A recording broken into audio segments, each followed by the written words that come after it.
Hi, this is Blythe Milligan. I am here with Kerim Kfuri. He is the president and CEO of the Atlas Network, a global end-to-end supply chain company. He's been running for nearly 20 years and founder of the Global Crosswalk, a SaaS platform built to manage logistics project life cycles.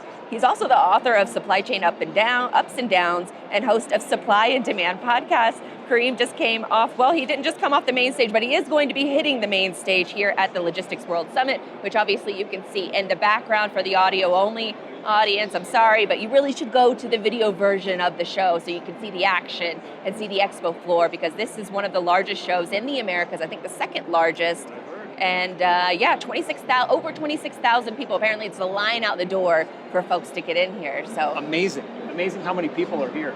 It's incredible. I'm shocked by it. I mean, I go to a lot of events. I'm sure you do too. I've never been to an event that has 26,000, maybe a rock concert, something like that. But no, it's an amazing time to be here, and what a great show. I mean, I really think that it epitomizes everything that's happening in global supply chain and really booming in LATAM, Caribbean, so on. And they've been running this for 20 years, from what I understand.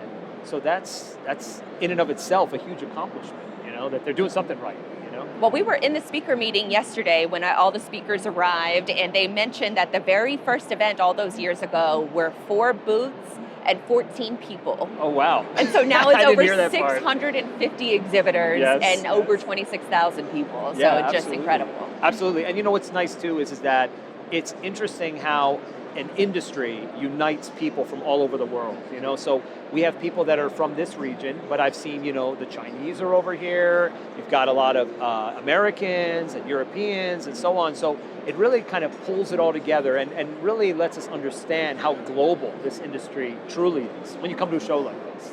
So how did you first get into supply chain? Well, that's a little bit of a long story, but we got time. I'll try to make it, consolidated if I can. But the long story short of it is that I was always an entrepreneur, and I, through my pathway, kind of went into a different path where I was in the world of finance, and specifically the regulatory side. So I was at the Securities and Exchange Commission in the Office of International Affairs, and then I was at NASD FINRA in the realm of kind of Sarbanes-Oxley and corporate governance.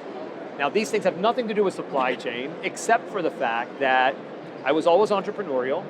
I was always a global citizen. I grew up speaking 4 or 5 languages, traveling, and was always about learning about how things were made and the interesting parts on how essentially an idea becomes a reality.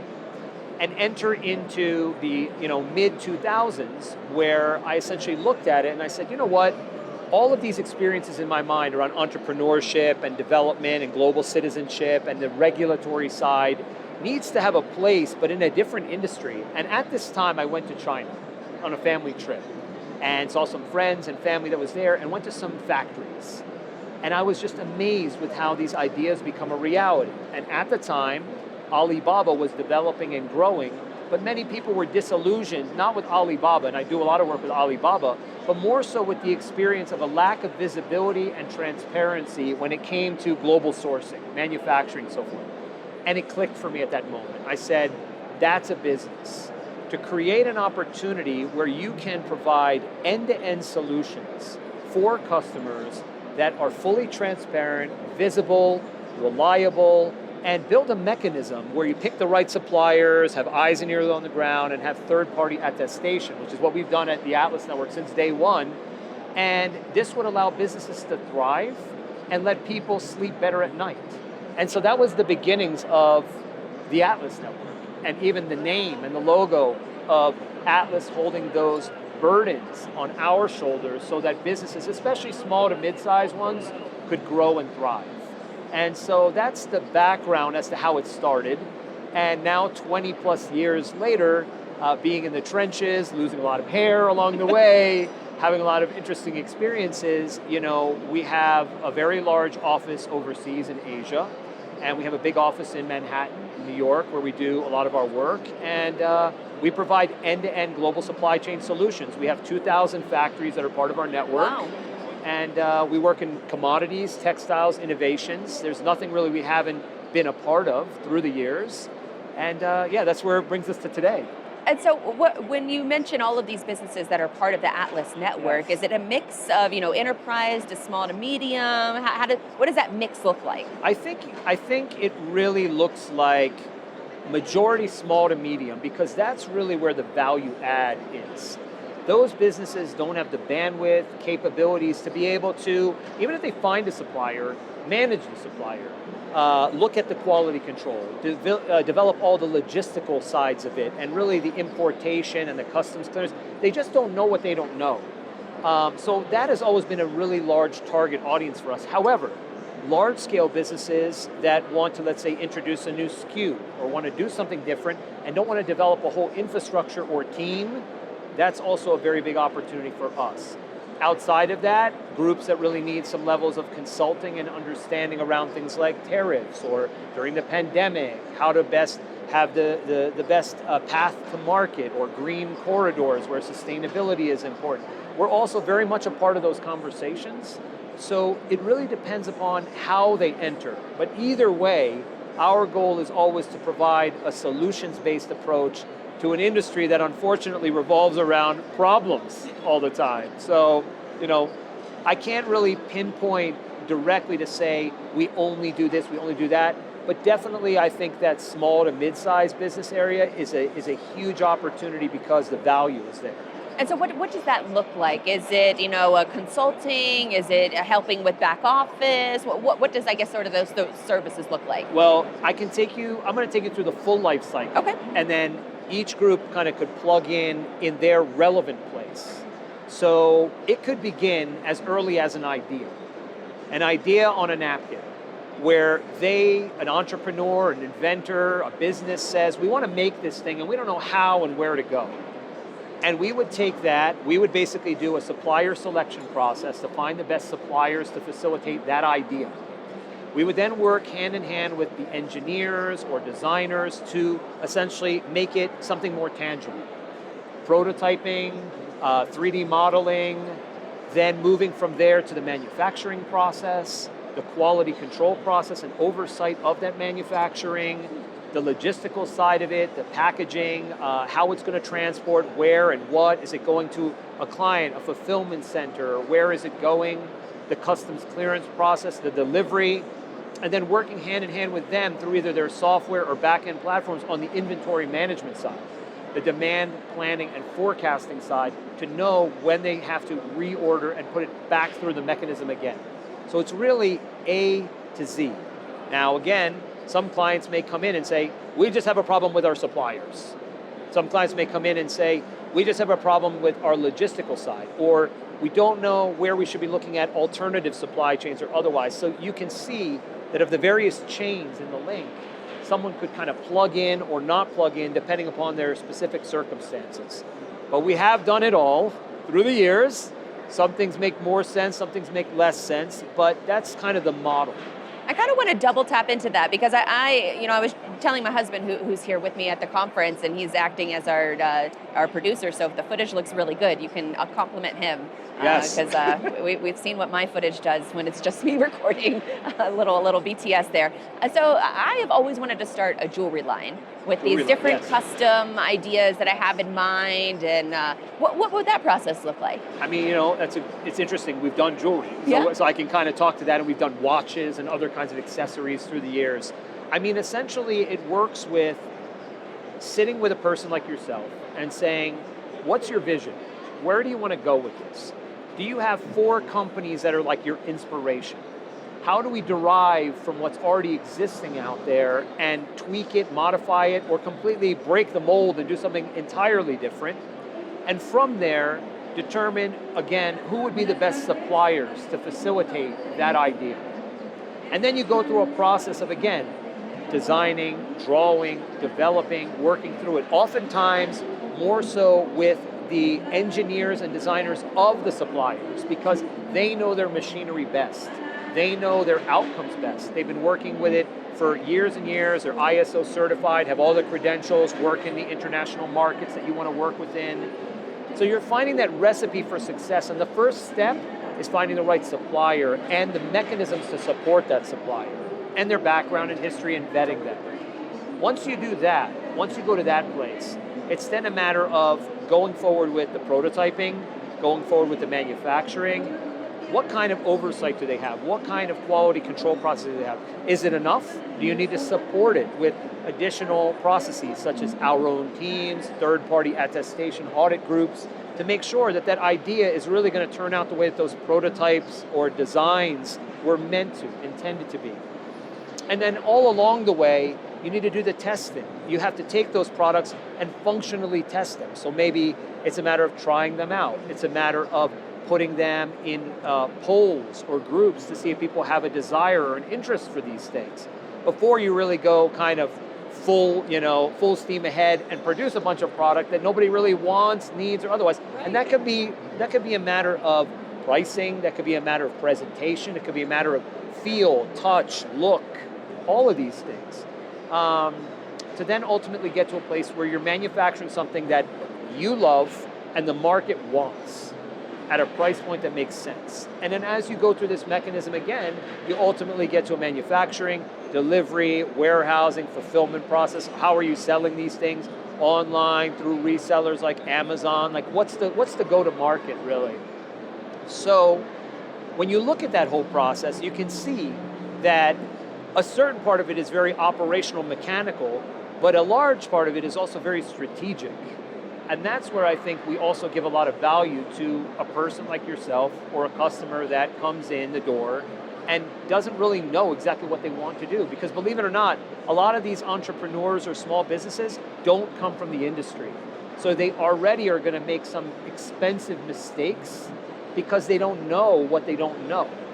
Do we know it all? Not all the time, but at least we're working with the right suppliers and groups and partners and so forth to make sure that the chances of having issues are lessened. If you're in freight sales with a book of business and you're tired of building someone else's company, this one is for you.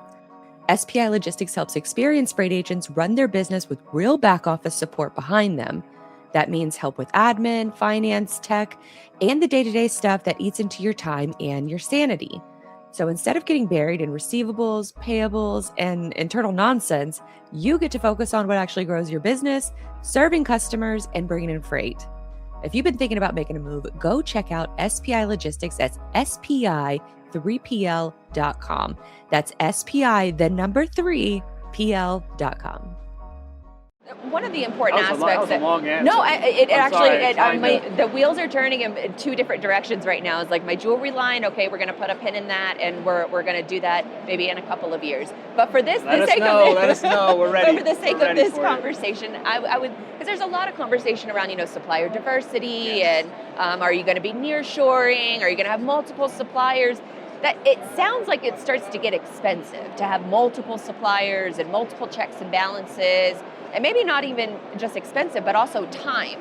Yes. And how do you manage or consult the businesses through that? That's the beauty of the value that we bring to these customers. We give them back their time.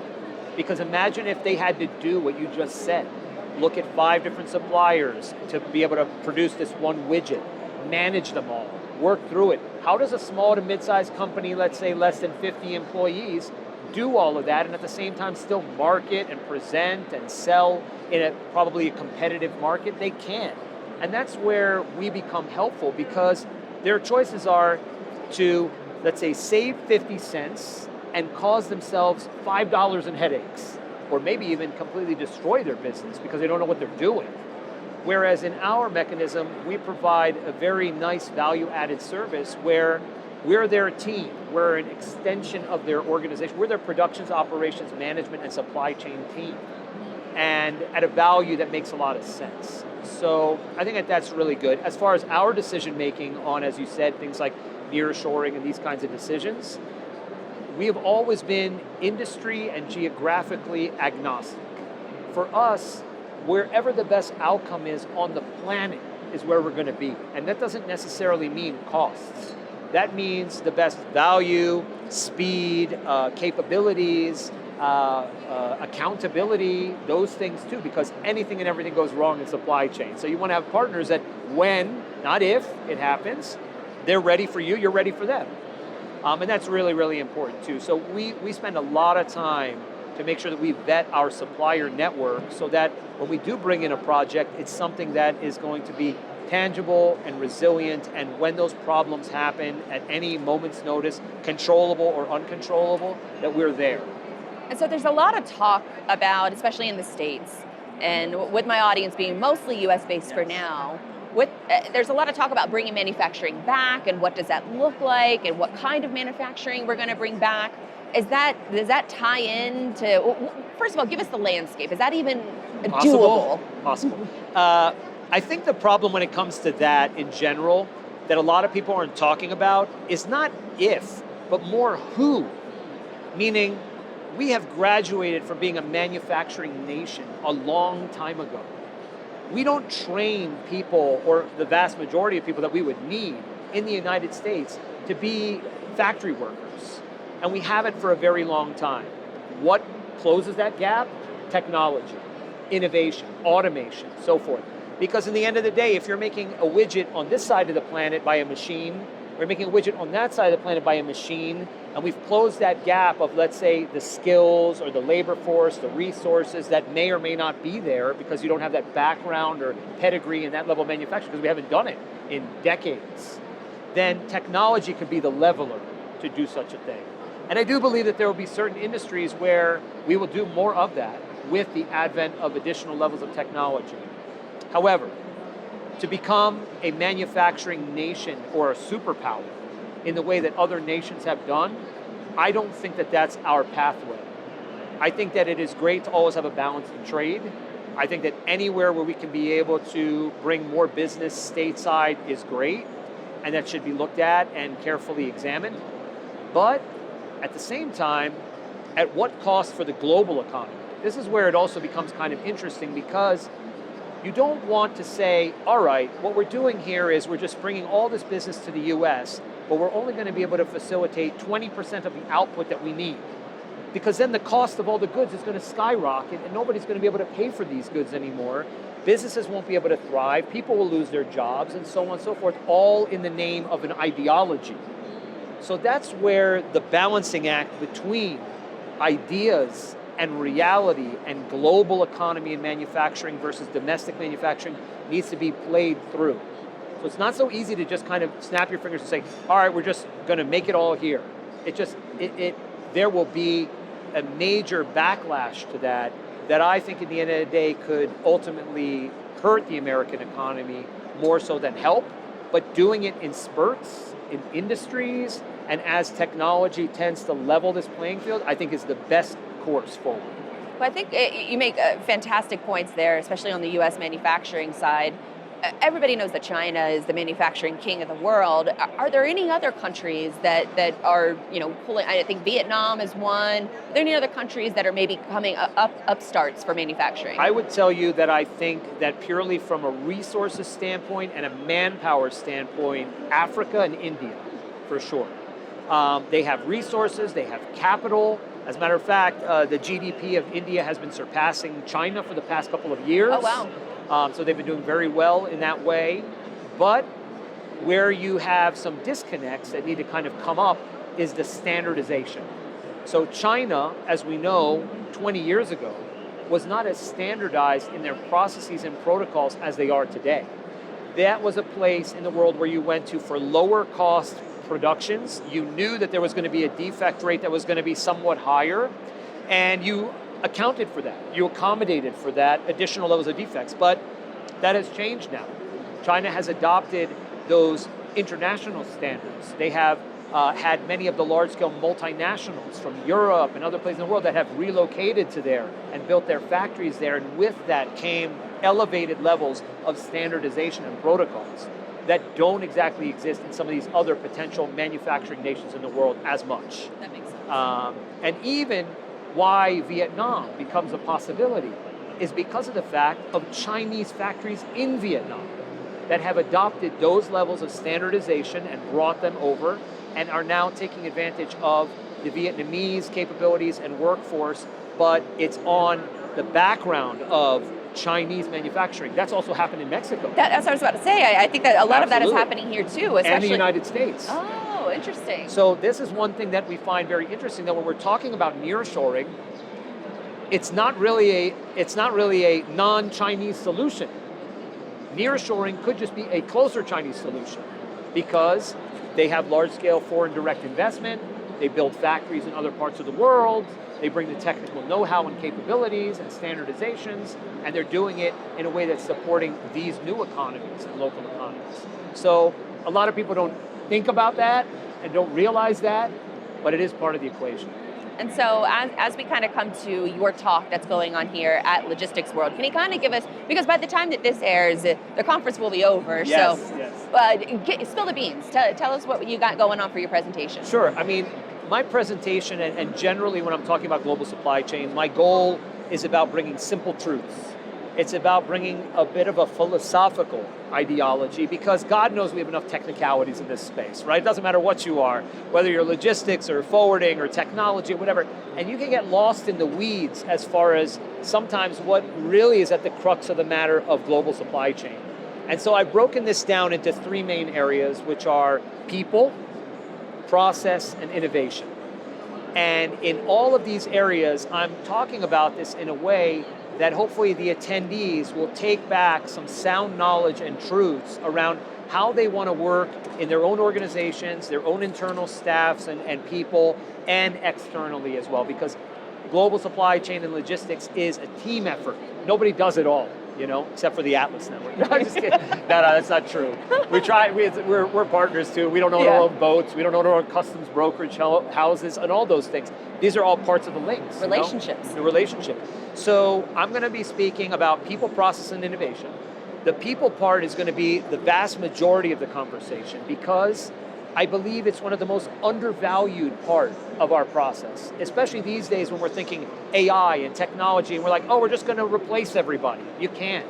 It's a matter of looking at the perspective around people, culture, leadership, the dynamics. These are the things I'm going to be talking about, and elements of these things, and how that should transition through into organizations and their people. Then I'm going to talk about processes, where I'm going to talk about the importance of having a process, whether it's a risk assessment process or quality control process, an ordering process, a logistical process, how you're basically going through your elements of your systems in a way that is systematic. Because how do you know if you're winning or losing, breaking or succeeding, if you don't have something that's a standard to measure against? So the process is the next part. And then the last one is about innovation. Yes, of course, we talk about the buzzwords, AI and so on and so forth, but it's more about it being a state of mind, that in our business and our life, we get into a status quo mechanism. And the only way to really grow and innovate and develop is to break something even when it's not broken, or to have the creative mindset, or to be a problem solver, to have your own KPIs internally so that you're trying to improve your workflow daily, weekly, monthly by a certain percentage, so you're developing. These are all the things that I think are extremely, extremely important when it comes to, the conversation and the chat that we're going to be doing. That makes sense. Good to see you, my friend. How are you? Good to see you. Good to see you, man. We're doing good. Fine. Say Thank you very much. Hello, everybody. And it's really a pleasure to be here with these figures of the logistics. Of course. Thank you so much for having us too. And Yes. Hospitality's been fantastic. I've already had 5 drinks and 10 things to eat. Yes. So we're moving well. Welcome to Mexico. That's it. Welcome to Mexico. And what a beautiful event. And honestly, Roman and the whole team put on this great event. I don't know how they managed 26,000 people and almost 1,000 vendors, but we're honored to be here. So, Thank you very much. It's an honor for us to have you here. So thank you very much. Enjoy the event. Enjoy your podcast. Thank you. Sorry for my interruption. No. I'm really If you're going to really stop glad for to. somebody, it's for you. I'm really glad to be here, and thank you very much to all the people that confident in the brand and stay here and enjoy the event. Thank you very much. How do you feel about the first event being 4 booths and 14 people is what we heard, to now this year it being the over 26,000 and over 650? What does that look like when you look around this room? Oh, it's amazing. It's unbelievable that we start just with 4 booths and 300 people in one scenario, and 20 years after that, we are the main event of logistics in Mexico and Latin America, with moreover than 600 of exhibitors, 5,000 of visitors, and I have a really great team with a lot of vision that help me and help the brand to stay or to be where the brand is. So for me, it's amazing. It's unbelievable. This for us was a dream when we start. We said, okay, our dream is to have all the Central City Banamex, a full house of Central City Banamex, and 2026, that dreams comes true. So we are really excited. I have to thank to my team that make this real. And one thing It's been a wonderful team, by the way. One thing I'm going to say is, I think the other thing that's really important to mention is that they start planning next year, literally today. Wow. The show is like open today, but the board over here says 2027. They're already looking at next year, and that's what it takes, right? You have to think about it. Literally, the show opens, and the next show is on the mind. We start planning the next year 1 month ago, because 1 month ago we start inviting our prospects, our clients, and non-stop till next year, and You have to. over and over the year. So we are really happy to be here and to be an important part of the logistics in Mexico and Latin America, and to be important part between government, between private equity, and between academic or academic figures. So we are, as I told you yesterday, we try to be the bridge or building bridges between government, academic, and private equity, just to say or to be the bridge that makes logistics happens in Mexico and Latin America, bringing new speakers, innovations, new technologies, new suppliers. So thank you very much, you to stay here, and thank you, my team, to make our dreams come true. Well, thank you so much for the hospitality, because again, this has been my first international conference, and so the amount of just friendly people and all of the companies to learn about, the certifications that you're offering too, which I think is also an industry first, so it's incredible. Congratulations. Thank you very much. Thank you very much. I'm very happy you to stay here. Enjoy the event and have a nice day. Thank you very much. Thank you so much. Thank you. That was great. It's like a 2-for-1 interview here. Thank you. Sorry for this. No, that actually works out great. Thank you so much. Nice. That was great. Good dynamics, right? Okay, for the audio-only audience, we just had the CEO of Logistics World kind of stumble on us just to shake our hands. He had no idea that we were recording a podcast. So again, 2-for-1 conversation that we get here. And that's the kind of action that happens whenever you're recording on the expo floor. Right, exactly. And you know, the truth of it is that that's also what makes for a great conference. You have to have good management, good leadership. And you know, they're a family-run business. They've been doing it for 2 decades. And they know how to put on a great event. And that's what Roman was saying to me yesterday. He said, our goal is experience first. We want to make sure that people come here, and when they're here, they are gaining that experience. They are enjoying the food, the drink, the camaraderie. He had said that some of these companies will come here and they will bring, 200 of their people. Oh, wow. Because of the fact that they use it almost as like their office away from home or away from their main office. And when you have that level of kind of comfort and dynamics, that generates opportunity, that generates business, because you're not just sitting around behind a desk sort of, doing what you want to do. And I'll tell you another thing, when I was walking the floor, one thing that I found amazing at this conference is try to take a business card here and not have 6 people want to talk to you. Yes. which at other conferences, you find people, they take a business card and they're just kind of like, yeah, keep walking. Yeah, they don't really talk to you. They don't want to engage. But here, it's like, oh, you got a card, let's have a drink together. Let's sit down and talk. Well, tell me about yourself, your family. And it's like, okay, what kind of conference is this? And that's a nice thing because they have dynamics here. And that's, the relationships, we kind of hinted at that part of the conversation earlier, and it's incredible to see the people here building those relationships, no matter, where you're from, what kind of, products you're selling, what role in the supply chain that you serve. And as as we kind of rounded out your conversation, with your panel or not your panel, but your keynote speak that you're giving, I want to get into the podcast side of things because you've also been podcasting for quite a long time. I think you were saying you're nearly at 100 episodes. Correct. Tell us about the show. Sure. So we have a show. It's called Supply and Demand Show. It's with myself being the supply chain, person, professional, and my host, my co-host, which is Richard Crawford. And Richard is a Scotsman, so he's already, a funny, dynamic kind of guy. Big personality.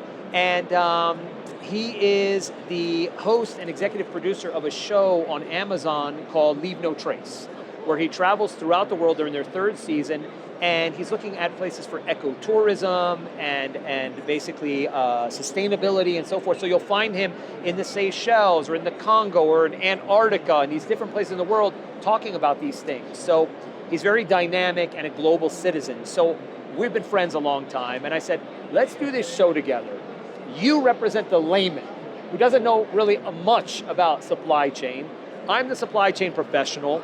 We have a global conversation, bring on CEOs and different practitioners that come from different spaces in supply chain, whether it's Antarctica, how supply chain makes people live in a barren place, or we did one recently about coffee, and what does it take to actually get that cup of coffee in your hand every day, right? From the farming and the beans and the roasting and the cups and the all these things, the supply chain, end to end. Because if we can make the supply chain more relatable to people, then they will understand it and they can navigate it better. And that's the thing. The pandemic and all these scenarios made supply chain a common word in the vernacular, but the education around why it matters still wasn't there. So in many ways, it was kind of like the plumbing or the electrical behind your walls. You know you need it. Everyone knows they need a refrigerator until it's broken and you don't know how it works. Right? Very true. And so this is where we try to bridge that gap in many ways with the show, Supply and Demand Show. It's fun, we enjoy it, and we have a good time doing it. I love it. So for maybe your potential audience or potential clients, if they wanted to get started with working with you, what can they do? Obviously reach out, but what does that process look like? Sure. So basically, there's two ways to kind of come to us. Our website is theatlasnetwork.com, and we have a place which is theatlasnetwork.com/connect. People can come in there, they can put in requests, what kind of projects they're working on, what they may need or have help with, and we can assist them and help them in those ways. At the same time, on my personal thought leadership side of things, where I take stages and do public speaking and my book and things like that, it's KerimKfuri.com. But people can also be able to connect to ask about problems with projects or consulting needs and so on, which is through KerimKfuri.com/connect. These are ways to kind of throw over a project or something that you're really battling with and have us come back in a very timely fashion to help, whether it's, again, building supply chains or giving consulting help or really trying to help businesses or individuals or entrepreneurs navigate challenges that they may have. Now, last couple questions here, but you obviously have a lot of things going on. So how do you manage it all? Oh boy. I'm curious because I have a couple companies myself, Yes. and I just feel like I'm a crazy person for doing all of this. We are, you are, I am, and I'm proud to admit it. Yeah. I think that there's something that is to be said for, being in many different places at one time and having your hands in different things.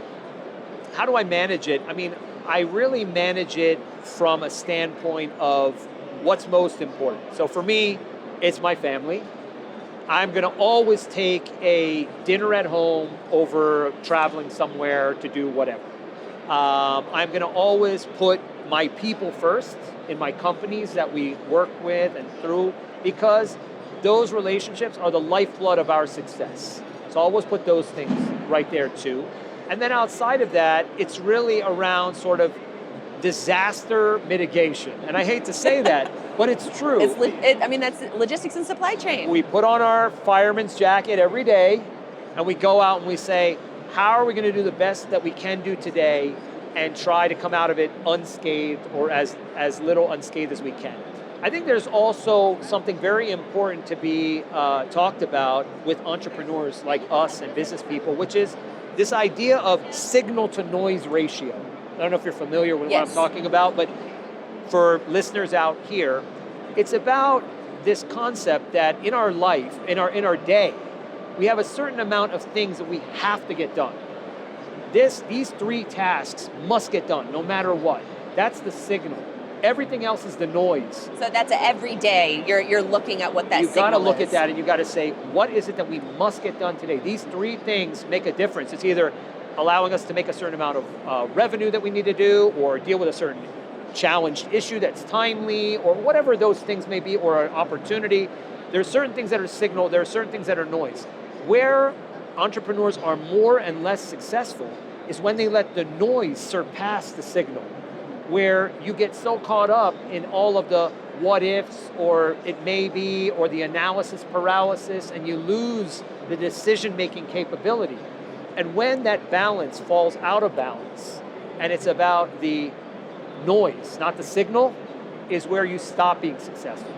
How are you adopting AI at all, or large language models into some of your workflows? We're playing with it, we're looking at it, but the truth be told is, and I actually have a degree in AI and strategy from MIT, oh, wow. which I got to just figure out how much I really do need AI. I said, hey, let me learn about this. Yeah. And let me learn about it at MIT, one of the best places in the world to do so. And what I have figured out or learned is that it only really works if humans and computers work hand in hand, and it only really works if there's an adoption to the technology.